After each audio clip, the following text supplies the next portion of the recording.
Current density को बेटा जे से डिनोट करते हैं and that is equal to current flowing per unit cross sectional area. ठीक है, अगर करंट कहीं फ्लो कर रहा है तो हमने उसमें कोई इस तरीके का अगर क्रॉस सेक्शनल एरिया हम लोग ले लें जो कि करंट के परपेंडिकुलर है, इस कंडक्टर में अगर करंट इस डायरेक्शन में जा रहा था तो इस करंट के परपेंडिकुलर हमने ये एरिया ले लिया, राइट। और current upon this cross sectional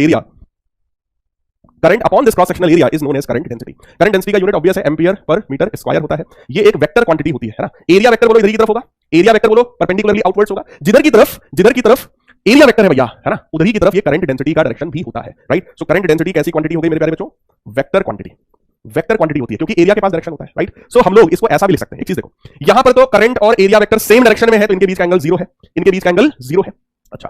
अगर मेरे प्यारे लाल बाल गोपाल अगर बात कुछ ऐसी हो जाए तो क्या होगा? देखो जरा अगर कभी एरिया बेटा देखो यहां पर तो एरिया जो था वो करंट के जस्ट परपेंडिकुलर था, राइट। बट यहां पर क्या है? करंट इस डायरेक्शन में है ना? लेकिन जो एरिया वेक्टर है वो एरिया वेक्टर इधर की तरफ है क्योंकि एरिया का तो एक ही फंडा है भैया, area is always perpendicular to the surface. तो इस सरफेस के परपेंडिकुलर इस डायरेक्शन में मेरे प्यारे बच्चों एरिया है और अगर मैं इस एंगल को थीटा मान लूं तो इस एरिया का हम लोग क्या कर सकते हैं? कंपोनेंट कर सकते हैं, ए कॉस थीटा और इधर की तरफ ए साइन थीटा, राइट है क्या?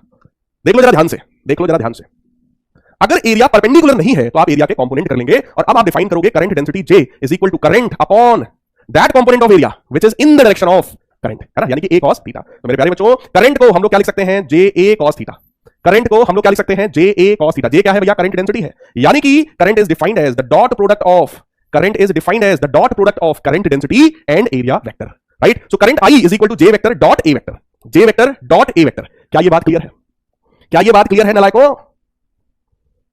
I is equal to J vector dot A vector, right. फिलहाल देखो ये थोड़ा सा ऊपर लेवल की चीज हो गई, इतना ज्यादा नहीं आता है ना, भाई साहब, बस ये पता हो तो हम गंगा नहा लेंगे, है ना। यानी कि J is equal to I by A। Current density का मतलब क्या होता है? Current flowing per unit area. अब जरा ध्यान से सुनो, अगर current I is equal to NEA VD होता है तो करंट अपॉन एरिया की वैल्यू NEVD होती है, इसी को बोलते हैं करंट डेंसिटी। तो अगर कभी आपसे कहा जाए कि भैया करंट डेंसिटी और ड्रिफ्ट वेलोसिटी में रिलेशन बता दो, तो वो रिलेशन है J is equal to NEVD। क्या ये बात सही है? J is equal to NEVD, right. Dharmveer साहब कह रहे हैं सर फर्स्ट टाइम क्लास ले रहा हूं सर, क्या करूं?